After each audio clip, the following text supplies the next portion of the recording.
guys, di video kali ini sesuai dengan di judul, aku akan jelasin 3 jenis sunscreen beserta dengan contoh produknya. Karena banyak dari kalian yang belum tahu kalau misalkan sunscreen itu banyak banget jenis-jenisnya. Jadi daripada kalian salah untuk membeli sunscreen lagi, jadi kalian harus banget tonton video ini sampai habis karena aku akan jelasin secara singkat, jelas, dan padat. Oke, daripada lama-lama langsung aja ke videonya.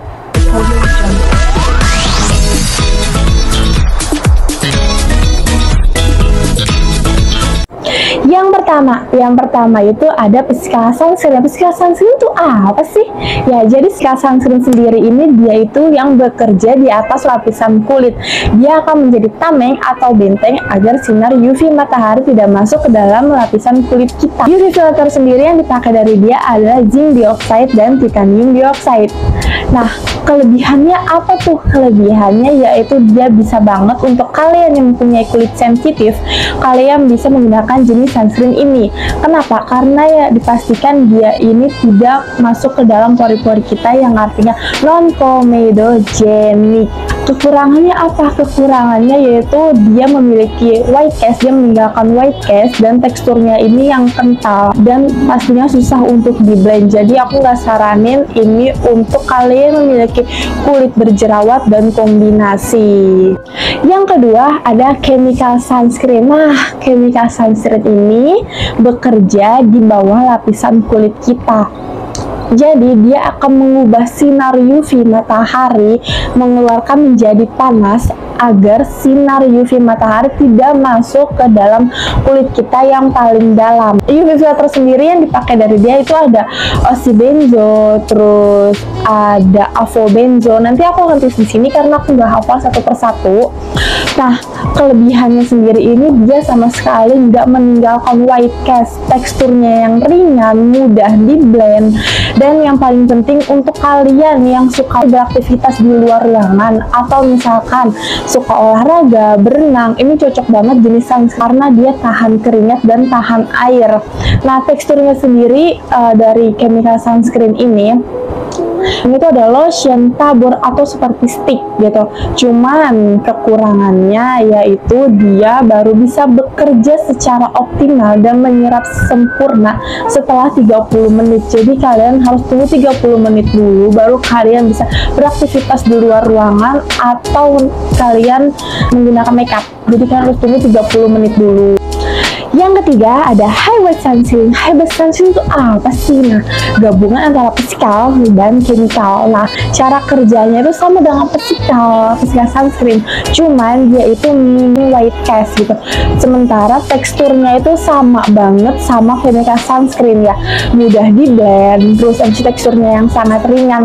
Nah, gimana sih caranya kita tuh nemuin hybrid sunscreen ini?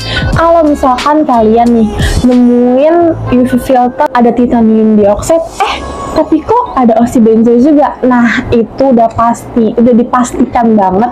Aku pastiin kalau misalkan ini adalah jenis sunscreen hybrid sunscreen gitu. Kelebihannya apa? Udah pasti ini lebih efektif untuk menjaga kulit kita dari paparan sinar matahari gitu. Cuman ada kekurangannya, ada sedikit kekurangannya, yaitu kalian harus sering-sering reapply gitu kan. Kita kan harus sering reapply itu 2 jam sekali. Nah, ini itu harus lebih sering lagi karena dia hanya bisa bekerja selama 2 jam. Selebihnya dia akan mengurangi kita dari paparan sinar matahari. Cara bekerja itu udah mulai berkurang gitu. Jadi kalian harus sering-sering reapply gitu. Nanti aku akan kasih contoh rangkumannya dari ketiga jenis sunscreen ini. Nanti kalian pause aja.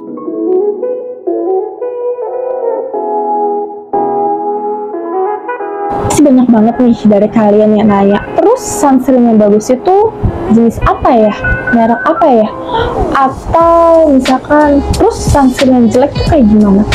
Gak ada, aku kasih tau ya, gak ada sunscreen yang jelek. Semua sunscreen itu tuh bagus. Kenapa aku bilang bagus? Karena ya emang gak ada sunscreen yang jelek, semuanya bagus sesuai dengan kebutuhan dan fungsinya masing-masing. Kebutuhan kalian apa, jenis kulit kalian apa, itu kalian tinggal sesuaikan aja. Asal mereka ini masuk ke 3 kategori menurut aku pribadi ya. Yang pertama, dia non-comedogenic. Yang kedua, dia udah dipastiin di atas 30 PA++ itu. Yang ketiga, dia udah harus dipastikan melindungi kita dari paparan sinar matahari. Oke, segitu aja penjelasan dari aku dan video aku kali ini. Aku saranin banget untuk kalian, aku mohon banget untuk menggunakan sunscreen dimanapun kalian berada. Mau kalian di dalam rumah sekalipun, kalian aku mohon banget untuk menggunakan sunscreen. Kenapa?